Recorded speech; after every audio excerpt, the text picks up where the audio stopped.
Monsieur le Président de la Chambre des représentants, Monsieur le Président de la Chambre des conseillers, Monsieur le chef du gouvernement, Mesdames et Messieurs les parlementaires, Mesdames et Messieurs les ministres, Madame, Monsieur les ambassadeurs, chers amis,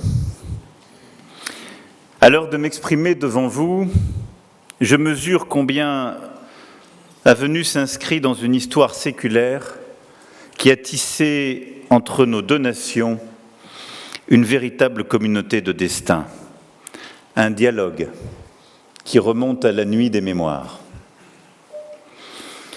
Impossible de citer toutes les ambassades envoyées de part et d'autre de la Méditerranée depuis la Renaissance, les traités signés, les récits d'exploration, les romances entrecroisées, comme ce corsaire de Salé, Abdallah Ben Aïcha, qui fut envoyé à Versailles pour demander la main de la fille du roi Soleil, ou de ce récit du lettré Idriss Al-Amraoui, qui rapporta au sultan Mohamed IV son témoignage de la France de 1860.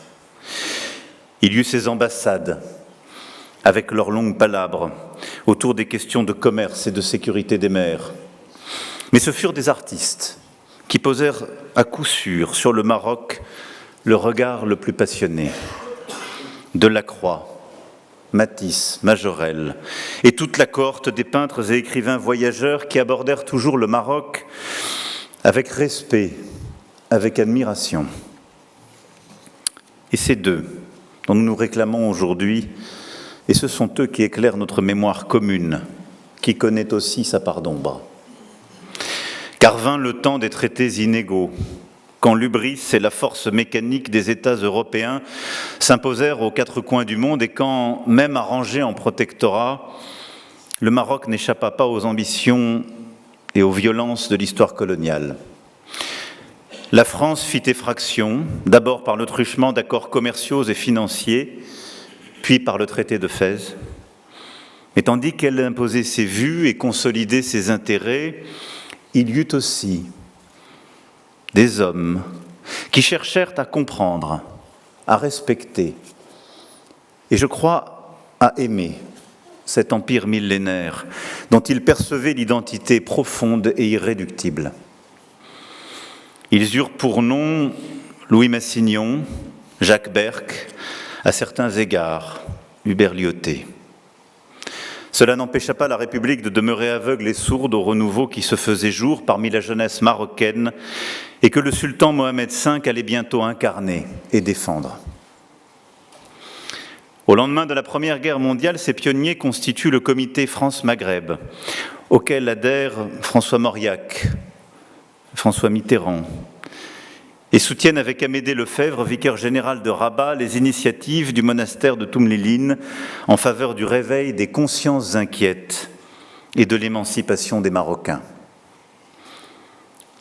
L'histoire retient aussi le courage de Maroc Presse et d'Antoine Mazella au printemps 1954 pour exiger le retour du sultan exilé à Madagascar et de tous ces penseurs libéraux qui paveront la voie de l'avenir. Ce sont ces libéraux, émules de Jacques Berck, regroupés dans Conscience française et le Centre d'études et de documentation de Jean Védrine, qui poseront les premiers jalons conduisant à Aix-les-Bains.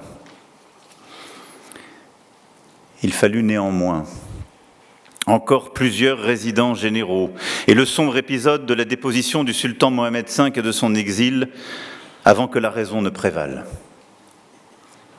Mais la déclaration de la Selle Saint-Cloud, le 6 novembre 1955, scelle un nouveau temps. Oui, c'est par là que le Maroc et la France épargnèrent à leur peuple les 10 années de la guerre d'Indochine et les 8 ans de celle d'Algérie. Ces quelques mois qu'employèrent les négociateurs pour ouvrir la voie à l'indépendance sont à marquer d'une pierre blanche dans notre histoire, car ils ont permis au Maroc et à la France de surmonter les cicatrices laissées par l'épisode colonial. Quand la France se tourne vers ces 80 dernières années de relations franco-marocaines, c'est d'abord de la gratitude qu'elle ressent. pour tous ces hommes venus du Maroc pour libérer notre patrie du joug de l'occupant, en Provence, dans la vallée du Rhône, mais aussi sur tous les autres théâtres où les forces françaises libres furent engagées. Partout la chéchia et la ceinture écarlate des tirailleurs devint synonyme de bravoure et de sacrifice. Partout les goums et les tabors ont payé le prix du sang pour notre liberté. Comme le fit le général de Gaulle, en reconnaissant le sultan Mohamed V comme compagnon de la libération, comme j'ai eu l'occasion de le faire cet été à la nécropole de Boulouris à Saint-Raphaël, où dorment tant des vôtres. Je veux ici leur exprimer notre respect et notre gratitude.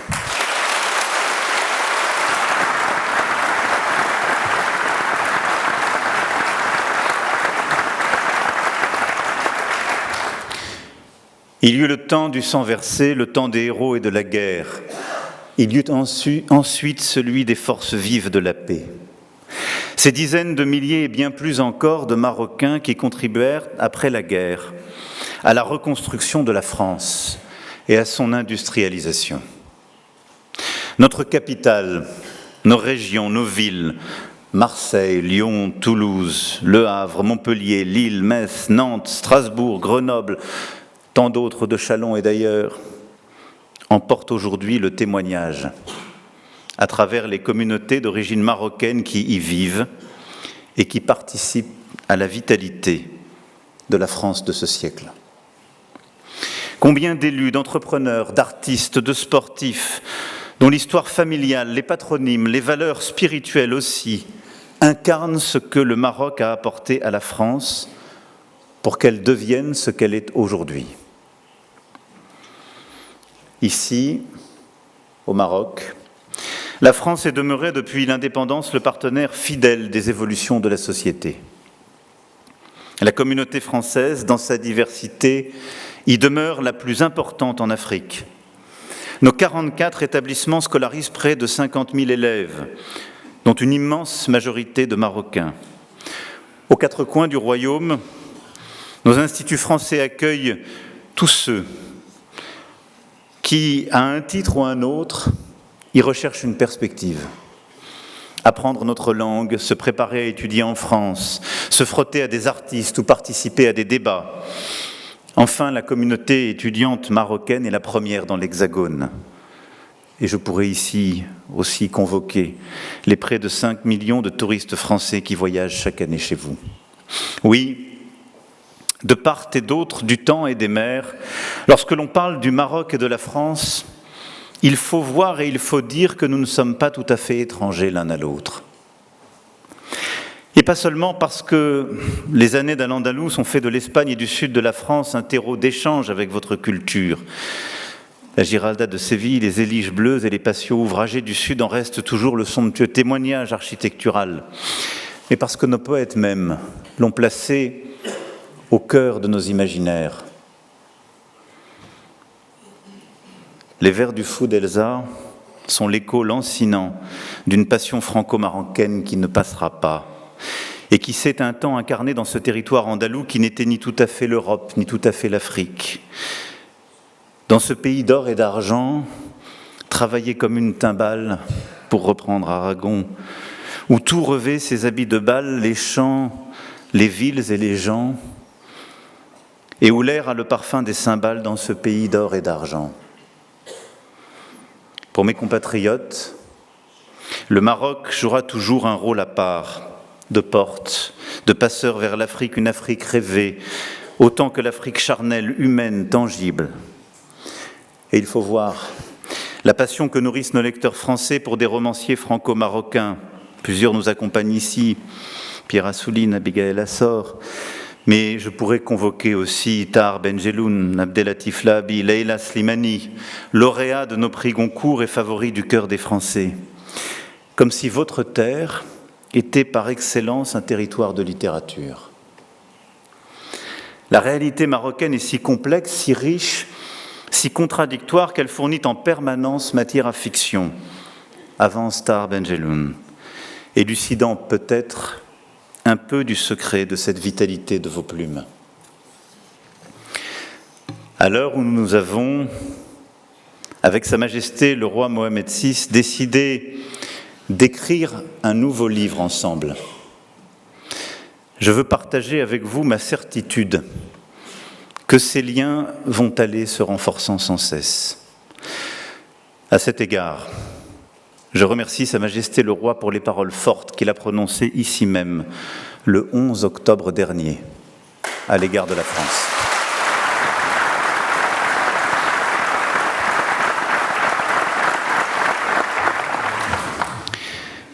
Parmi les plus anciennes monarchies du monde, le Royaume du Maroc avance avec confiance, cette confiance qu'il a en lui-même et qu'il porte en son roi.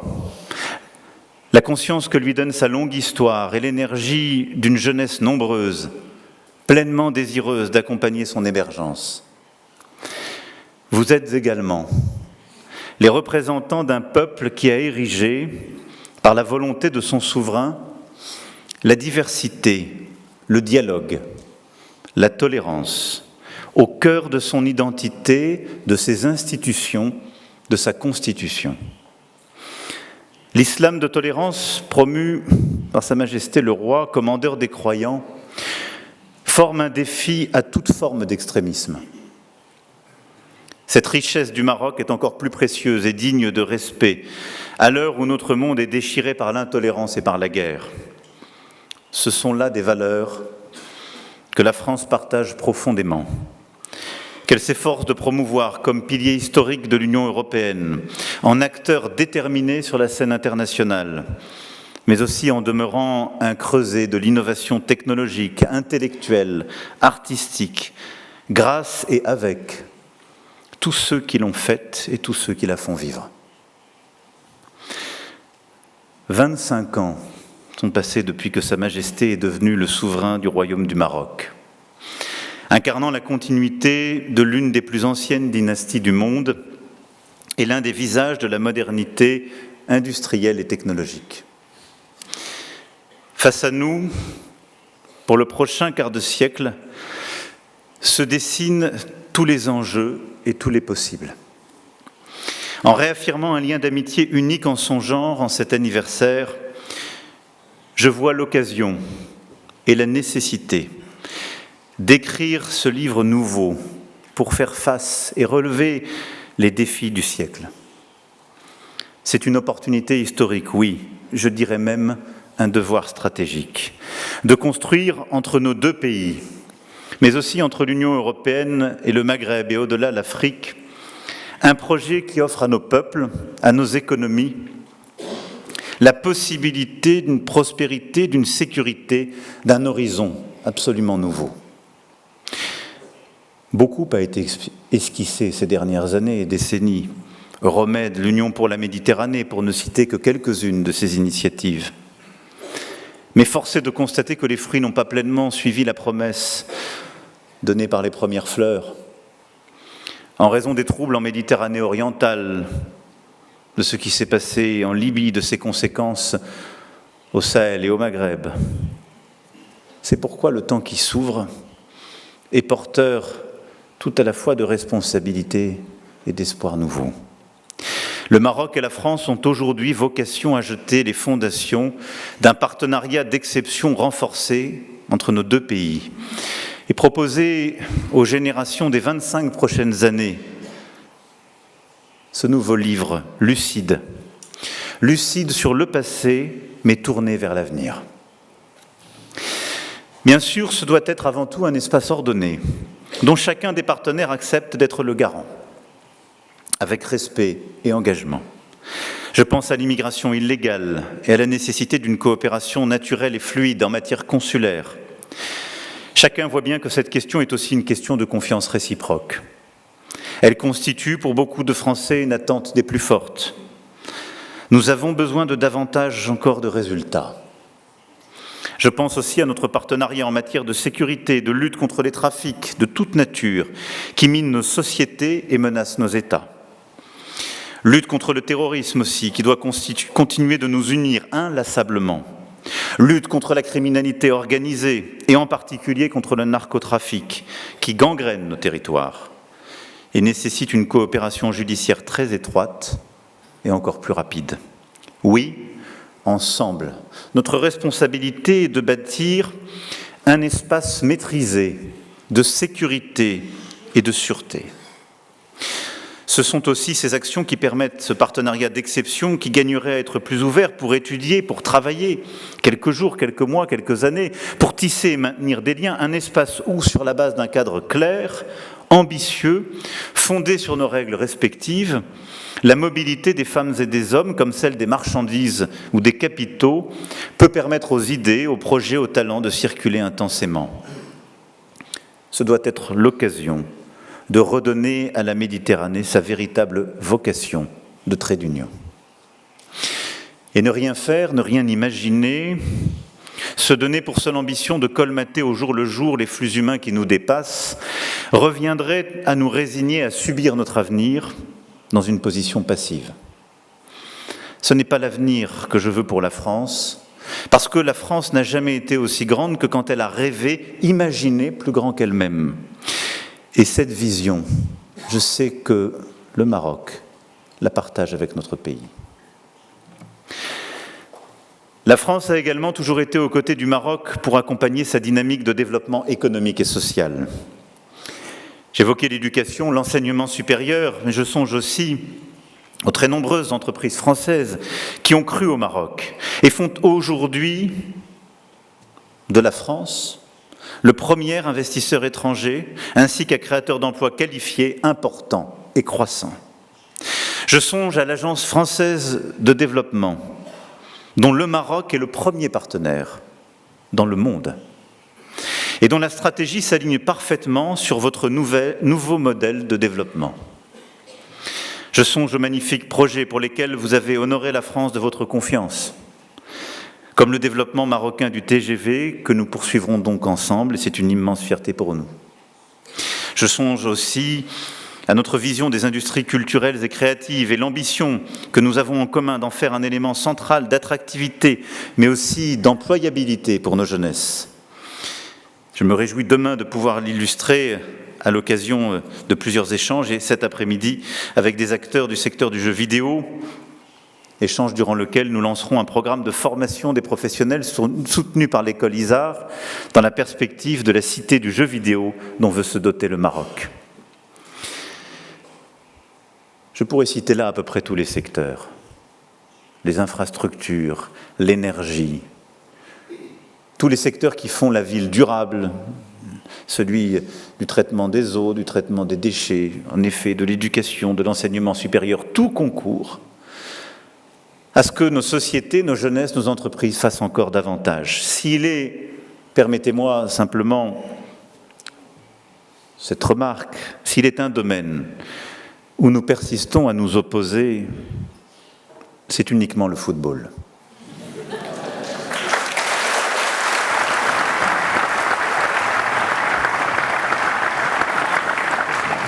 Parce que c'est une passion partagée.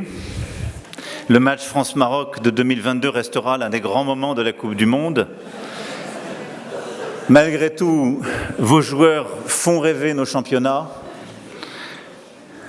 et tant de nos équipes, et c'est une des choses qui réconcilie le Paris Saint-Germain et l'Olympique de Marseille.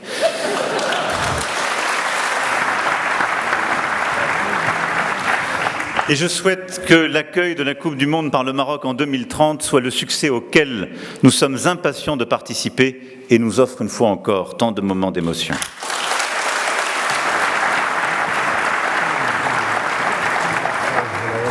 Oui, sur tous ces domaines comme sur les autres, pour aujourd'hui et pour demain, notre ambition est claire.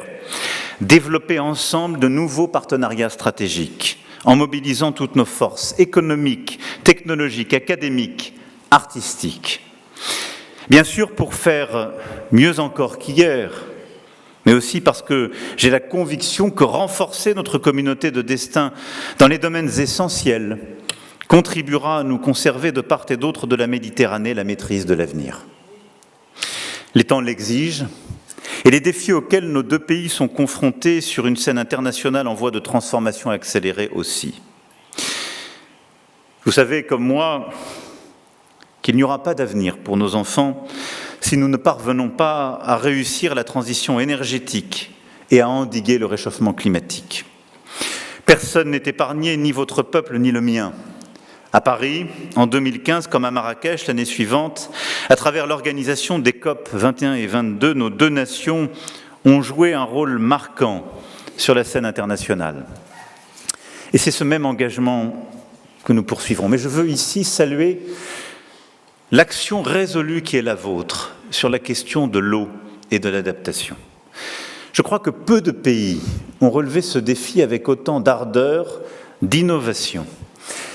Et des autoroutes de l'eau, et nous sommes fiers d'être l'un de vos partenaires dans cette politique inédite, aux politiques de dessalement de vos villes, pour faire face aux défis de l'agriculture comme à ceux de villes de plus en plus grandes qui doivent accueillir de nouveaux habitants et plus de jeunesse. L'accès à l'eau potable, l'accès à l'irrigation durable est indispensable. Et le Maroc, à ce titre, a beaucoup à apprendre au reste du monde.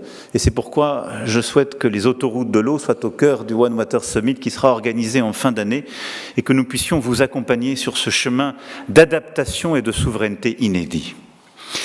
Dans le domaine de l'énergie, le Maroc dispose de ressources uniques, d'une longue tradition de grands projets hydroélectriques qui remontent à feu Sa Majesté Hassan II, déjà riche de fermes solaires, d'éoliennes parmi les plus grandes d'Afrique. Votre pays a posé le cadre qui lui permettra bientôt de devenir un acteur majeur du renouvelable, qu'il s'agisse des électrons ou de l'hydrogène vert.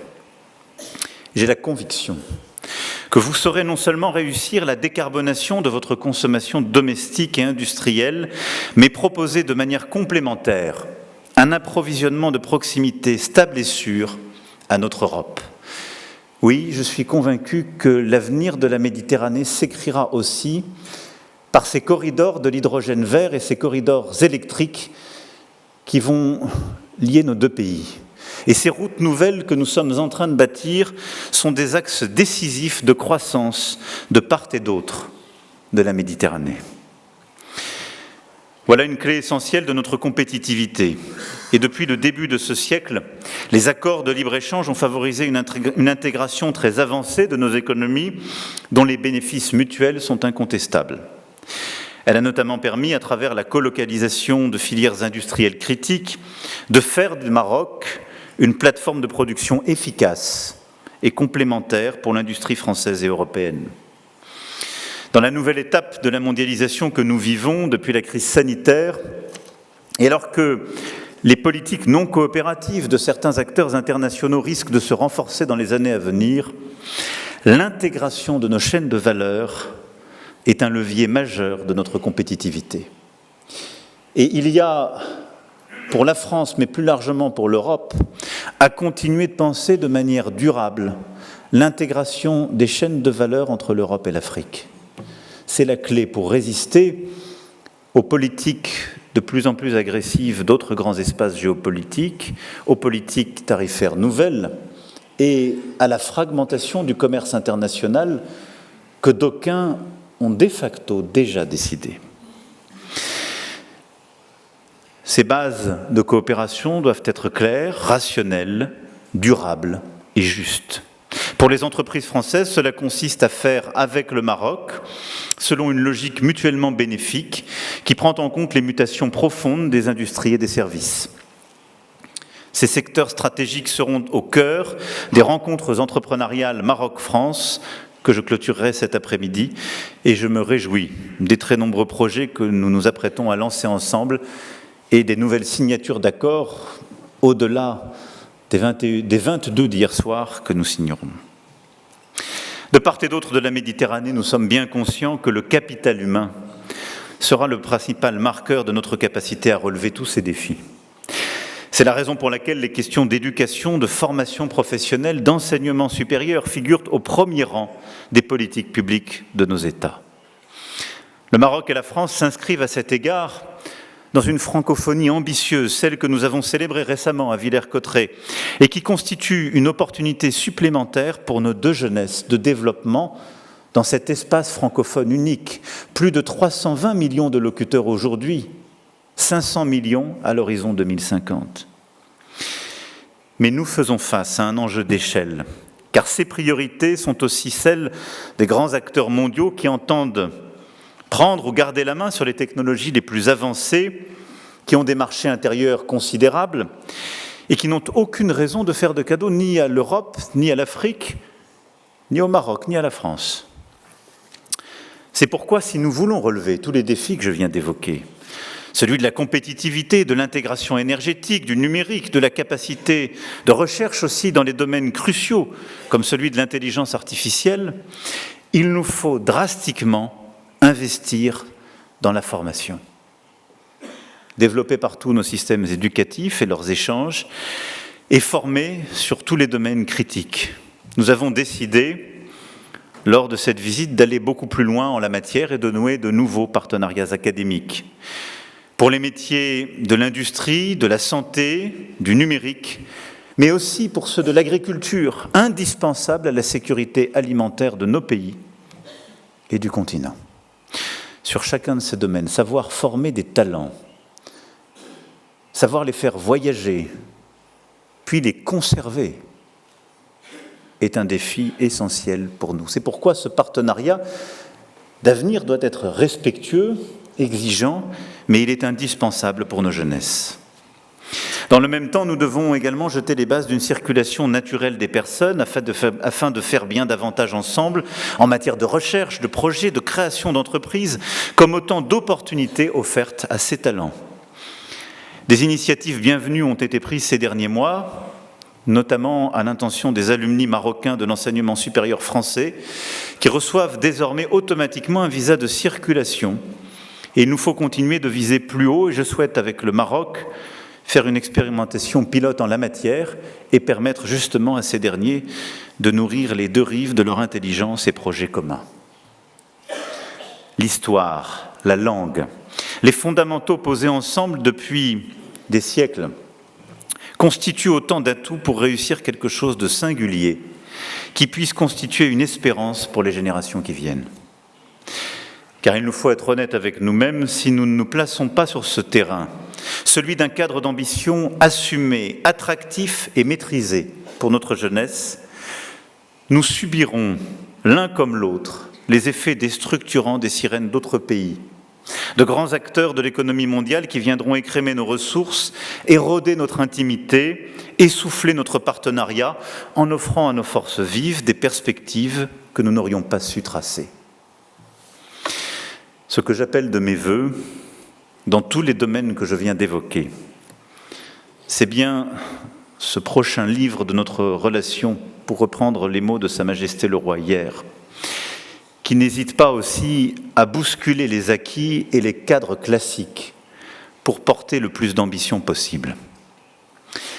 Car je crois qu'au-delà de nos deux pays, ce nouveau livre emporte aussi la possibilité d'écrire une nouvelle page de l'avenir et du développement du continent africain. Oui, tout au long des décennies passées, le Maroc et la France sont demeurés des alliés fidèles dans les temps troublés. Et jamais la France n'a manqué au Maroc sur toutes les questions existentielles auxquelles il a fait face. Et je pense bien sûr en premier lieu au Sahara occidental, à propos duquel j'ai souhaité, au nom de la France, préciser ma vision en m'adressant à Sa Majesté le Roi Mohamed VI le 30 juillet dernier. Et je le réaffirme ici devant vous. Pour la France, le présent et l'avenir de ce territoire s'inscrivent dans le cadre de la souveraineté marocaine.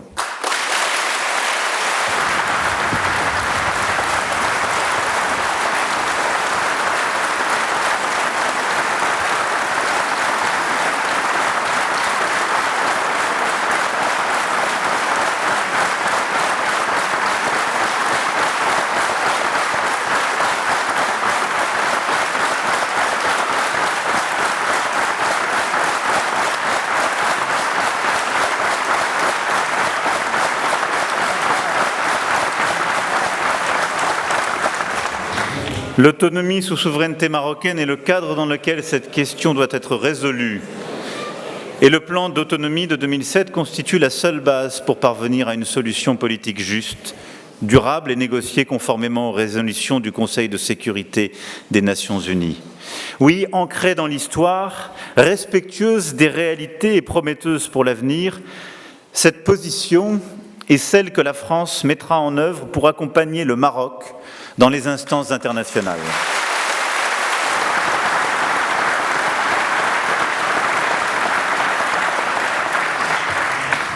Et je le dis ici aussi, cette position n'est hostile à personne.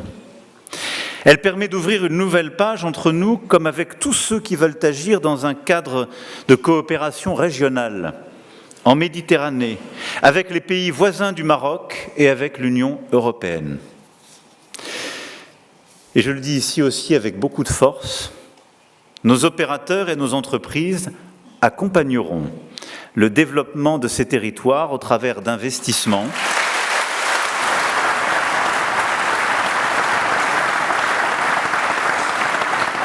d'initiatives durables et solidaires au bénéfice des populations locales.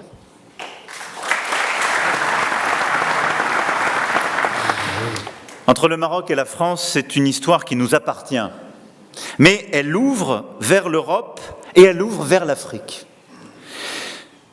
Et je sais que c'est une vision que partage Sa Majesté le roi Mohamed VI, convaincu que le dialogue entre nos continents peut ouvrir en effet des chemins nouveaux, qui ne soient pas seulement ceux de la fuite et de l'exil. Et je veux le citer devant l'Union africaine, il est beau le jour où l'on porte son cœur vers le foyer aimé. L'Afrique est mon continent et ma maison.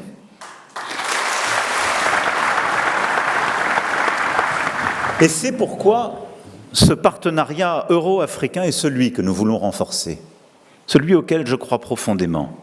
Chacun sait, chacun voit aussi que le continent africain sera celui où une grande partie de notre futur se jouera. Avec l'Afrique, parce que les lunettes d'hier sont dépassées, nous sommes engagés dans un renouveau de notre relation avec les peuples, avec les États, et le Maroc, par sa géographie, par son histoire, par sa culture, par la vision de ses souverains, affirme depuis longtemps sa vocation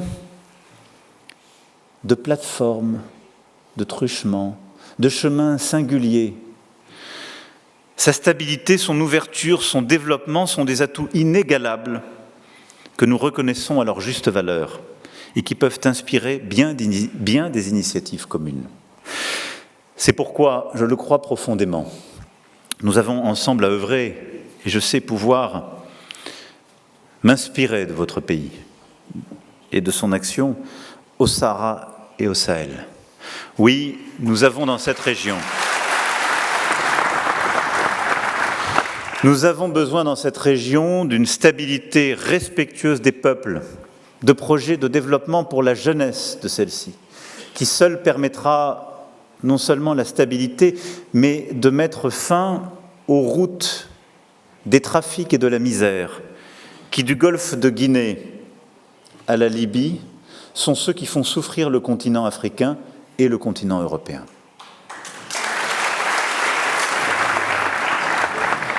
Et je compte donc beaucoup sur, en effet, cette nouvelle stratégie où ensemble nous pourrons œuvrer dans cette région où la France, avec humilité, cherche à bâtir une stratégie partenariale nouvelle. Elle a été accusée par certains de tous les maux, bien injustement, car pendant une décennie, elle a évité l'effondrement de plusieurs États face au terrorisme, à des califats territoriaux qui voulaient se créer. Et en parlant ici devant vous, j'ai une mémoire émue pour les enfants que notre pays a donnés, pour la stabilité du Sahel, au Mali et ailleurs.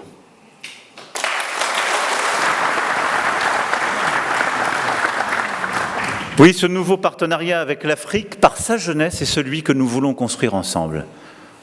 Au Sahel et au Sahara, comme je l'évoquais, mais à travers tout le continent, par l'éducation, l'agriculture, les projets écologiques, le numérique et l'énergie.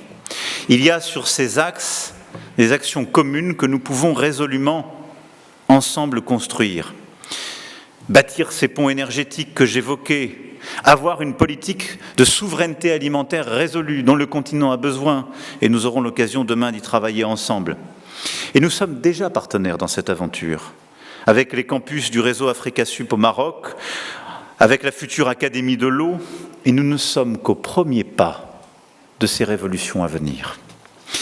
Je veux ici aussi saluer le rôle positif de partenariat, de dialogue et de stabilisation que votre pays joue avec l'ensemble du voisinage. Pour projeter notre relation bilatérale vers l'avenir et pouvoir emporter cette ambition et ces projets, j'ai proposé à Sa Majesté le roi Mohamed VI que la France et le Maroc soient liés par un nouveau cadre stratégique qui pourrait être signé 70 ans après l'accord de la Celle-Saint-Cloud, à l'occasion d'une visite d'État en France que Sa Majesté a acceptée.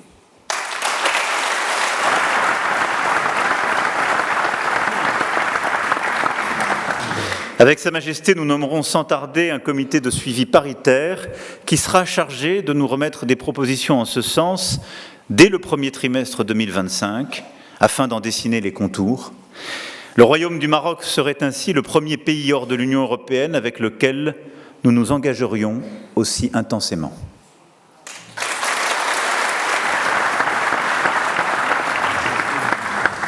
Et ce sera l'occasion de rappeler que des valeurs communes nous rassemblent, qu'elles invitent à voir grand et loin pour les générations à venir.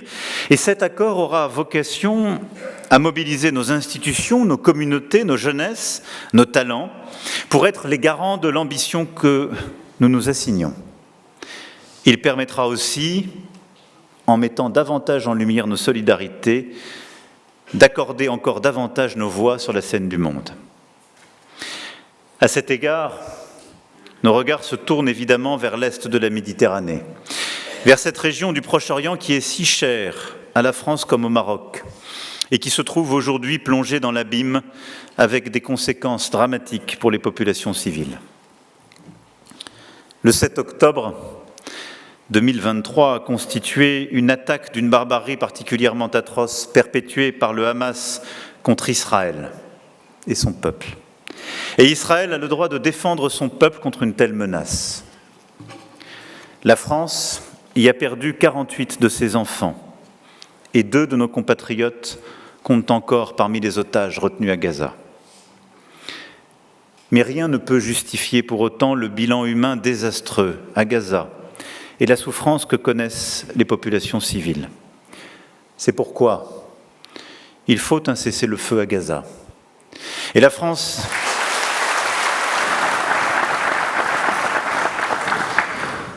n'a eu de cesse de le demander depuis novembre dernier, un cessez-le-feu pour libérer les otages, pour protéger les populations et permettre enfin à l'aide humanitaire de parvenir dans la bande de Gaza.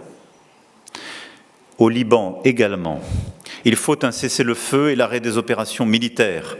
Nous y œuvrons depuis plusieurs semaines en lien avec nos partenaires américains et plusieurs autres. Et c'est pourquoi, en cohérence avec cette position, j'ai appelé à ce que cessent les exportations d'armes aujourd'hui utilisées à Gaza, en Cisjordanie et au Liban. La voie de la diplomatie est possible, elle est exigeante, et c'est celle que la France soutient, pour permettre au peuple israélien, palestinien et libanais de voir leurs aspirations à la paix et à la sécurité garanties, et à tous les déplacés de rentrer en sécurité chez eux. Vous connaissez l'attachement historique de la France à la solution des 2 États. Il faut relancer cette perspective de façon décisive pour inscrire la paix dans la durée au Proche-Orient. Vous connaissez aussi notre engagement sans faille à lutter contre l'antisémitisme en France et partout dans le monde. Cet engagement est irréductible. Et je le dis dans un temps où les actes antisémites, tout particulièrement ces dernières années, ont refait surface et partout pullulent. Et je sais que c'est aussi un héritage du royaume sur lequel bâtir ensemble, pour protéger nos concitoyens et préserver dans ce contexte douloureux la cohésion de nos sociétés et les valeurs qui sont les nôtres. Sur cet enjeu, le Maroc a beaucoup à apporter. Je souhaite ici encore rendre hommage à l'action de Sa Majesté le roi Mohamed VI, également président du comité Al-Quds. et à son investissement personnel pour apporter l'aide humanitaire urgente aux populations palestiniennes et libanaises qui en ont aujourd'hui le plus besoin.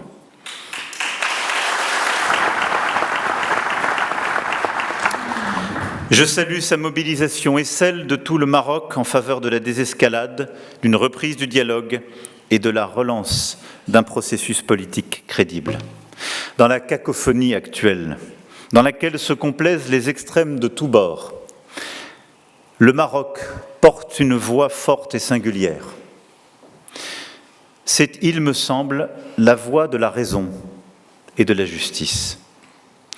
Une voix juste, fidèle à son histoire et à ses principes, une voix qui nous rappelle à nos engagements, à nos valeurs communes, et qui nous enjoint d'œuvrer sans relâche pour apporter un peu d'espoir à une région et à des populations qui en ont aujourd'hui si peu. Je sais qu'à Paris comme à Rabat, nous partageons cette même préoccupation et travaillons dans le même sens. Mesdames et messieurs les parlementaires, chers amis, la vision éclairée de Sa Majesté le roi Mohamed VI, les réalisations des 25 premières années de son règne sont une invitation à nous tourner vers l'avenir. C'est, vous l'avez compris, ce qu'à vos côtés et avec vous, je suis venu faire.